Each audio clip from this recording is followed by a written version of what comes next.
Hey, what's up, everybody? Once again, welcome to the K-1 Agenda, episode 46. Today is March 19th, 2021, and I'm excited. Like I said, episode 46. Be up to 50 pretty soon, and hope to keep doing this every week. Sometimes it's kind of tough, but then once I start doing it, I'm like, hey, I gotta keep doing it for my legacy and just keep my mindset positive for everything that we're going through with the pandemic, but things are getting better. First off, I want to say I have been putting in now at least 8 hours a day in the studio, completing new music and experimenting with some of my new gear that I got over Christmas time, and I'm telling you, it's really opened up my sound and just really pushed me to a whole different level. I also want to send a special thank you out to Rockstar Games, Moodyman, which is Kenny Dixon Jr., for adding AUX88 track that I was a part of, which is a 1995 release called My Auxmind, and it's now appearing in the Grand Theft Auto video game. So I'm proud of that accomplishment, even though I'm not a part of AUX88 anymore, but I can take pride in knowing that I had something to do with that and, getting that together. But, it's a great honor, but that was a track from 1995. I'm ready to move on and, so people can know that there's more music besides what I did or was a part of in 1995. But I still have to be very appreciative for that opportunity to have a track in Grand Theft Auto. So thank you, Rockstar Games and Moodyman, Kenny Dixon, for making that happen. I also want to say I want to get into labels requesting music from me and artist collabs.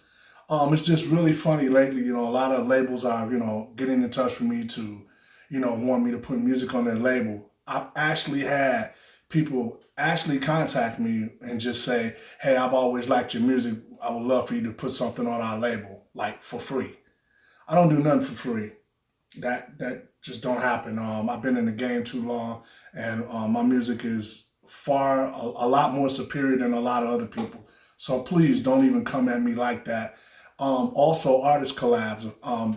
I'm collaborating with a lot of people, but those are people that I choose to collaborate with, or someone that I feel like we're like-minded and if there's a kinship there and we could work out something together. I'm not working with artists who I've never heard of, who are just out of the blue, say they used to listen to my music 15, 20 years ago. Not going to do that. So I hope that people, if you are looking at a lot of my videos, that you see this, because I have to keep saying this over and over. So don't even come at me like that. I have my own label that I can put music out on and make 2 times or 3 times the amount that you even requesting to give me, if any. So it's all good. Just wanted to say that. And I will always be transparent and let you know everything that's going on and, my thoughts of music and everything that's going on now. But I think it's just kind of like a slap in the face for a lot of artists that have been around, that, these people just think they can just contact you and just, think you got time to just give them anything they want just because they like your music. And I should be doing music and just giving my music away, basically for free.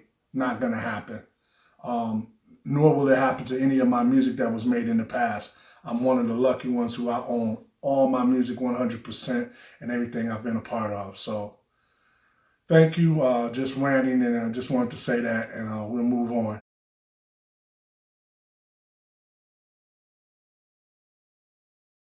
First off, I want to say I did complete this past weekend a special Optic Nerve DJ set with all Optic Nerve music for a Brazilian magazine called Alataj, which will be coming out pretty soon. It's an exclusive mix for them with only my Optic Nerve music. It's a DJ mix.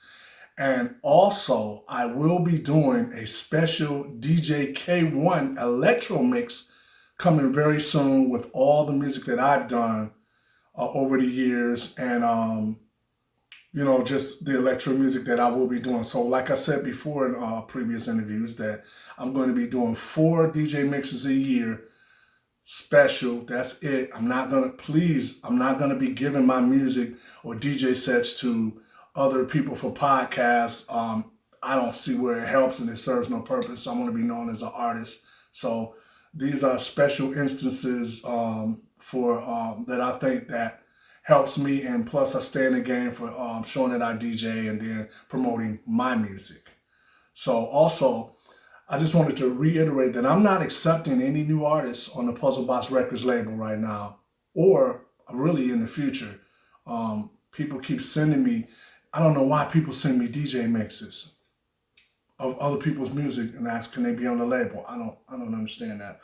But oh well. I will just say to everybody, once again, take the money. If you got a studio, take that money, some of that money, invest and get your own records pressed. Then you'll see how hard it is in the industry. Or if you're really good enough and you tough enough to be in this business. So just do that and put your own music out.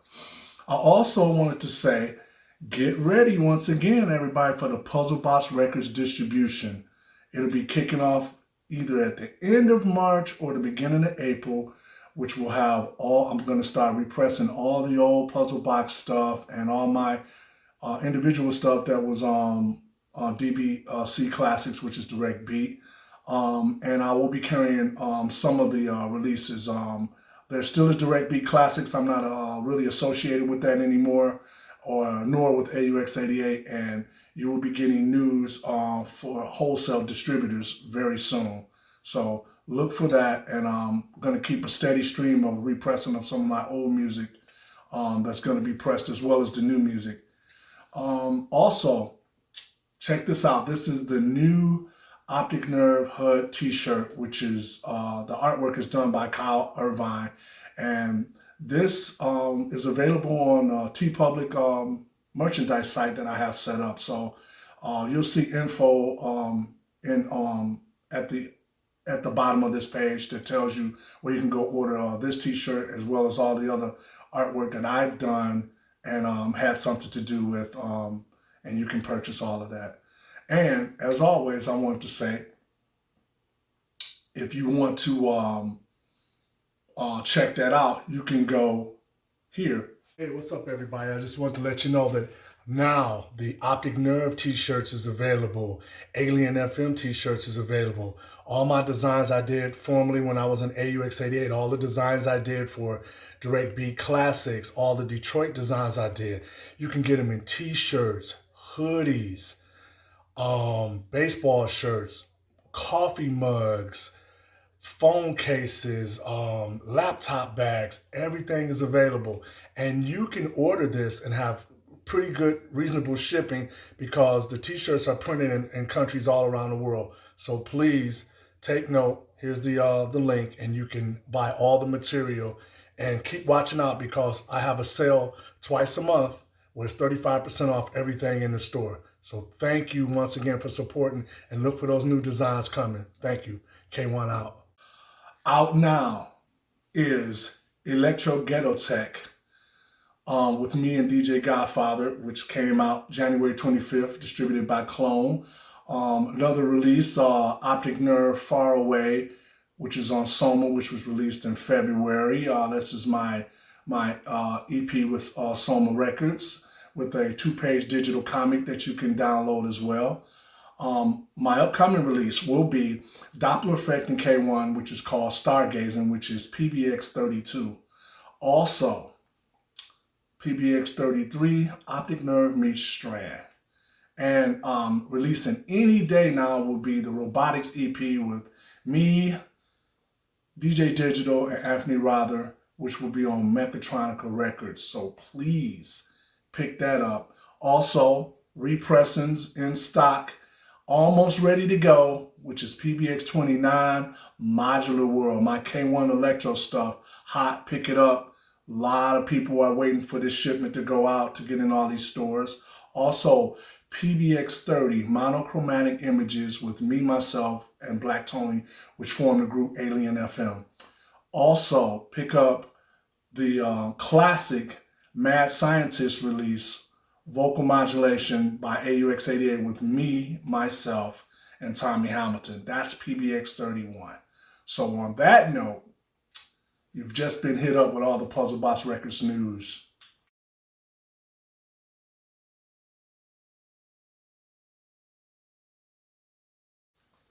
Question of the week. Question of the week is: will you be touring or playing live now that you are not with AUX88? Of course, I said this in some previous episodes. Yes, there will be. I will be putting together a K-1 show, which is all electro, and then I will also be putting together a show which is Optic Nerve, which is my techno, Detroit techno, 4/4 techno style of music, which will consist of visuals and real minimalistic show for more of an artsy type crowd and dance crowd. So look forward to that. And hey, I'm glad to be out. I've done shows before as Optic Nerve and K-1. I went out years ago doing that, so that's not a problem. I'm looking forward to that, so I can, keep upgrading and doing different things and show my vision of what I want to do. Also, I have another question, and this question I had to throw in from my father. I was talking to my father last week, and he was like, did you ever tell anybody in your videos his question was this: what was your first instrument that you played or took interest in? Well, believe it or not, I actually played violin in elementary school. I think I might have been was that first grade? My first instrument I took up and played was violin, and trust me, everybody was tired of hearing that squealing around the house. So once again, everybody, if you have any questions related to anything, feel free to hit me up at puzzlebox@puzzleboxrecords.com for any questions you may have. I have no problem answering them. Any questions about my past, future, and what I'm doing right now, or any studio questions. Thanks a lot. See you in the next episode.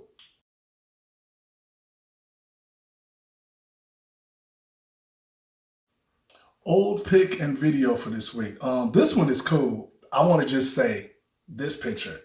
Kraftwerk in Detroit. That's all I have to say. If anybody knows me and knows electronic music, period, y'all know the kings, the gods of electronic music is Kraftwerk. And a few years ago when they came to Detroit to play live, I got a chance to go to the after party. And these are some exclusive pictures from the after party. And Kraftwerk don't do parties. They don't go to after parties for everybody. But it was just great to see them at the party, man. And they looking at, Kevin Saunderson, Derek May, Juan Atkins, and everybody, man. They're just taking it in and enjoying it of, like the children of their music, and just showing how proud they was. And this was really great, man. And I had a great time. I was able to take my wife and take my brother-in-law, man. And we had a ball, man. And it was just like, this was history, man. Kraftwerk. They love Detroit and they understand. And they don't have to understand, but they love Detroit. So check these pictures out.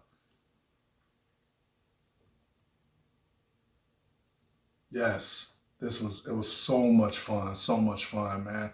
Everybody was there, man. Just about every artist was there, and it was cool. And thank you so much to Adrio for allowing us to get in, who said, hey, man, you guys, get you into the party. Adrio hooked that up, man, and I thank you, man. That was great. Also on the video, I want to show you, once again, this is from the Portrait of Electronic Band documentary. Here's some footage of Egyptian Lover. This is probably some of the footage that Not all this footage made it into the final documentary, but here's some behind the scenes, us talking and setting it up, and me actually asking Egyptian Lover questions. And if anybody knows electronic music, you got to know Egyptian Lover, man. The 80s was it. You know, he was doing the damn thing. So check this out. Egyptian Lover. Hold on. Yes, rolling. Take 2. Okay. A little bit about you. How did you start off? What was your His name first. Yeah, of course. But first your name, and then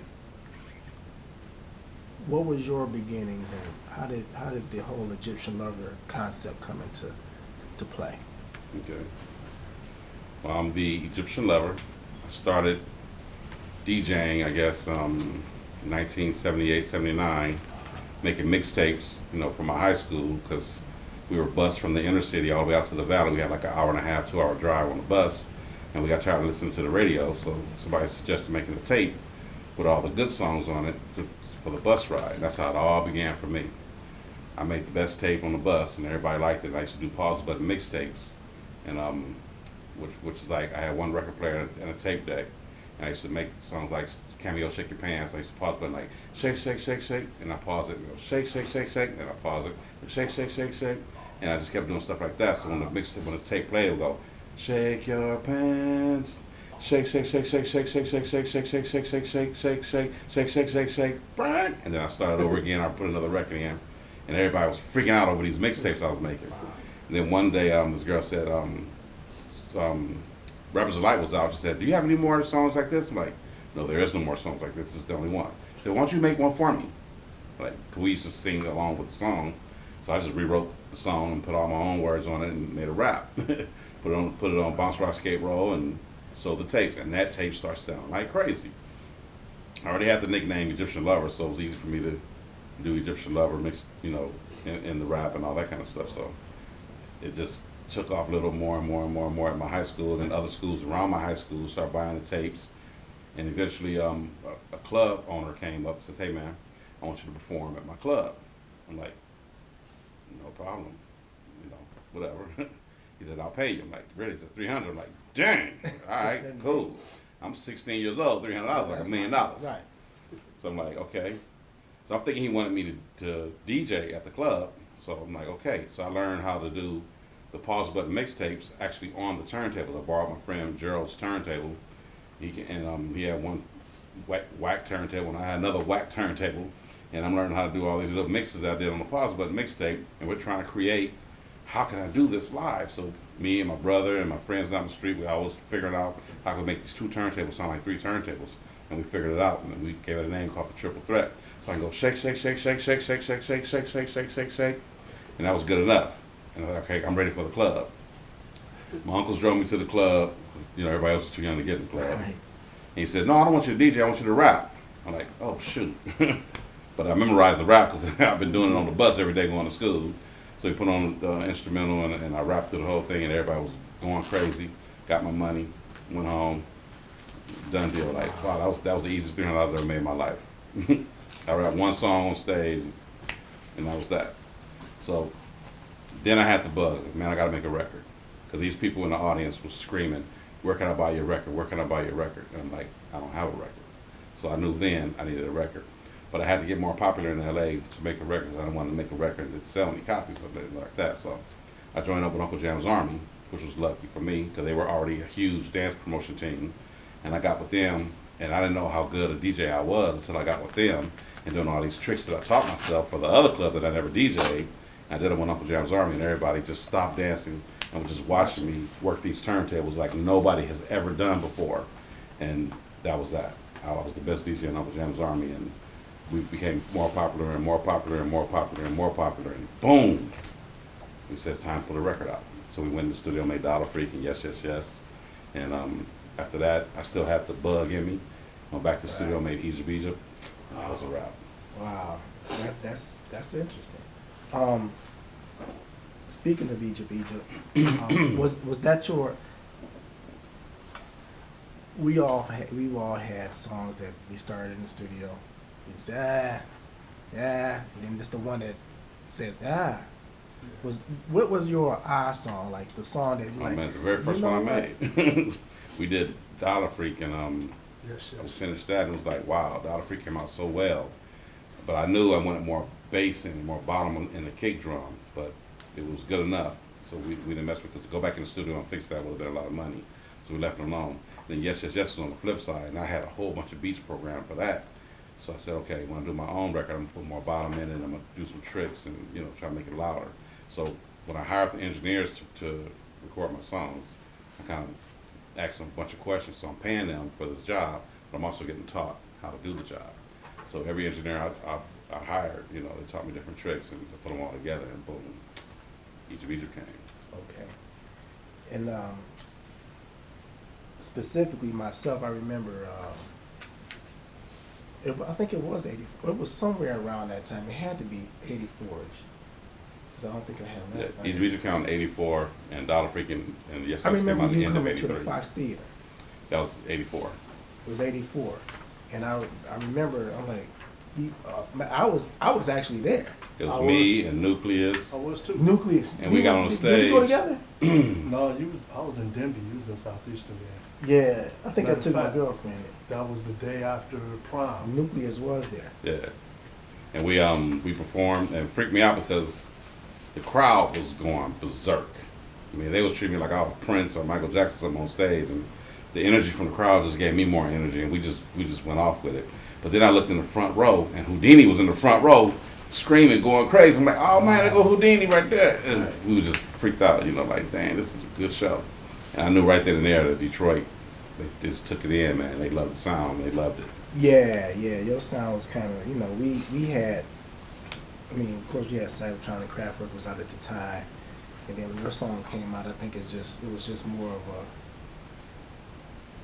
No, it was a continuation. It's a continuation. We needed it because it was another wing It was of the another whole wing. thing coming together. Yeah, and trust me, it was like it was regular rotation. Oh, yeah, It was I heard stuff come from New York, stuff come from Miami.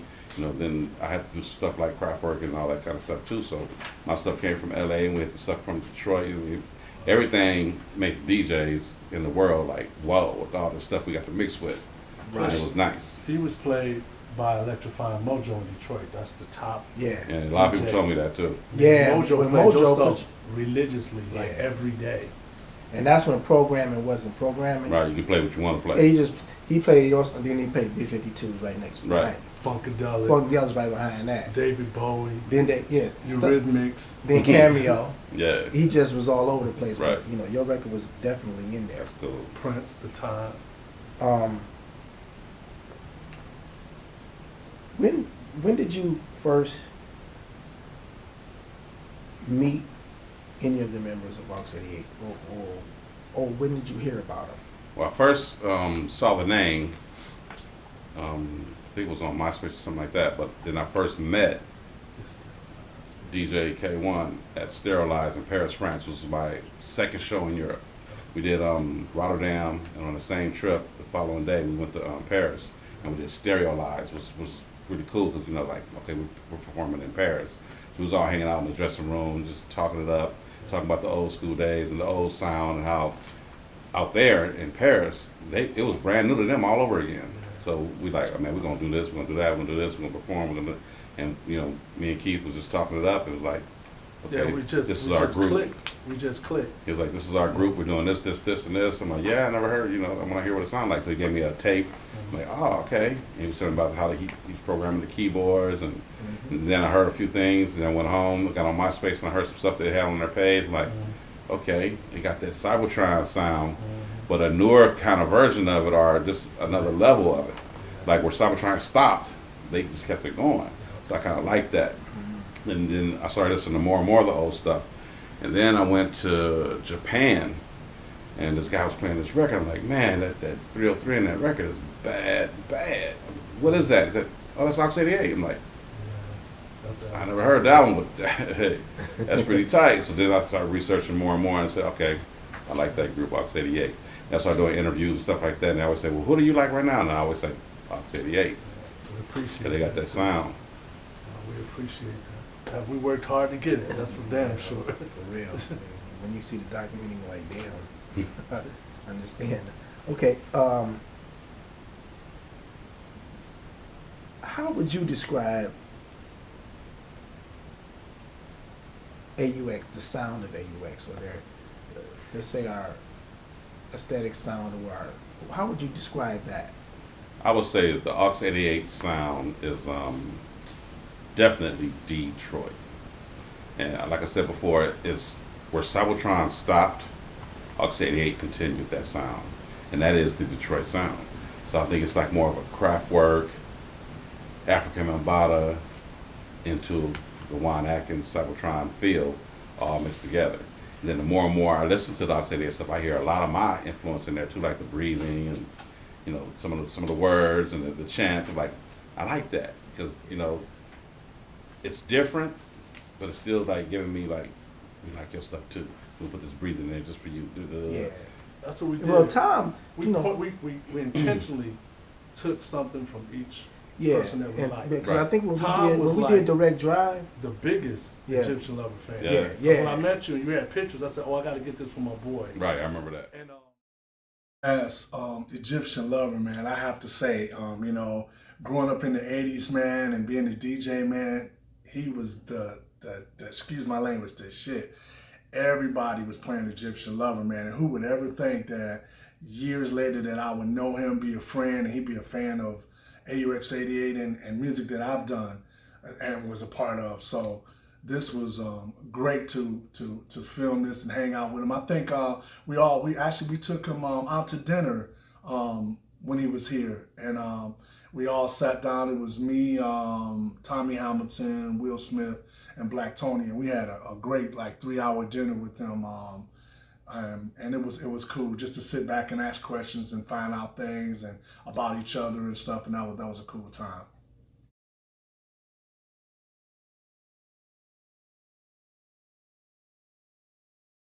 Shout outs this week. I want to give a special shout out to this man, Andy Garcia. Man, one of the nicest people. I say that a lot, but I really mean that when I put this tag on somebody. One of the nicest guys you ever want to meet. He has his own label, and he also works for Archer Record Pressing. I love when I go in. Every once in a while, he always hand me one of his records, and I get them, and I play it. I love his records. I keep his records, man. He made great music. He works at Archer. He does a lot of the pressing and packaging, and every time you go in to pick up your records, man, he's always the nicest guy, man. He, carries your stuff to the car or whatever, but it's not just that. It's just the fact that, he's just nice, man. He always makes you feel comfortable, man. He wants to know what you're doing, what new music is coming out. Just an all-around nice guy, man. And that's very rare these days where, people are just nice like that. But every time you go to Archer, man, everybody is cool and friendly like that. But I have to give a special shout out to Andy Garcia, man. Love you, man. Nice guy. I always enjoy. I'm actually looking forward to always seeing him and, speaking to him and seeing what he's doing. See if he has something out new and, just talking to him. But it's always nice to talk to Andy Garcia. Also, I want to spend a special shout out to James Bernard. He was working for Korg at one time, and also he worked for Propellerhead. James was one of the first people that came to Detroit, man, and actually he was looking for us and talked to us and got us an endorsement, to get the free software. And then we ended up doing demonstrations and also did shows overseas sponsored by Propellerhead, who makes Reason. So I have to give a special shout out to James Bernard. I mean, he knows the Detroit techno genre and all the genres. And especially I like a lot of his music. He does a lot of ambient music. And I want to say thank you, James. Don't think that ever was not appreciated what you did and how you got us the endorsement and got us out to California twice to do a demonstration for Propellerhead, and it opened up a lot of doors for us, and we got a lot more endorsements from Dave Smith Instruments, Moog, and other software companies, Native Instruments, all types of stuff like that. So thank you so much. And I want to say on that note, I know what I've done, I know what I'm going to do, and what I'm doing now. So thank you all for your support over the years. With this K-1 Agenda video that I'm doing every week, me striving to get better as a man, a parent, a musician, label owner, all that stuff, man. I appreciate all your support, especially the support I'm getting for my music and my K-1 agenda every week. But please know this, everybody. The pandemic is still happening. Don't take it lightly. Put your mask on. Wear it. I don't really go out that much. And that's why. But I've already started trying to get my weight down again. But that's the thing about when you're in the studio all the time. You're doing a lot of sitting. So I'll be getting ready again to, get that together with working out and everything. I already started eating better food and getting a cleanse and stuff. So on that note, I want to say thank you, everybody, for all your support. See you on episode 47 next time. Thank you. And I just wanted to say, everyone, please hit that subscribe button for YouTube, and please subscribe to my page. I really have enjoyed all the support I've been getting, but hey, like this and subscribe to this page. Keep Tucker K1. Hit the subscribe button. Thank you.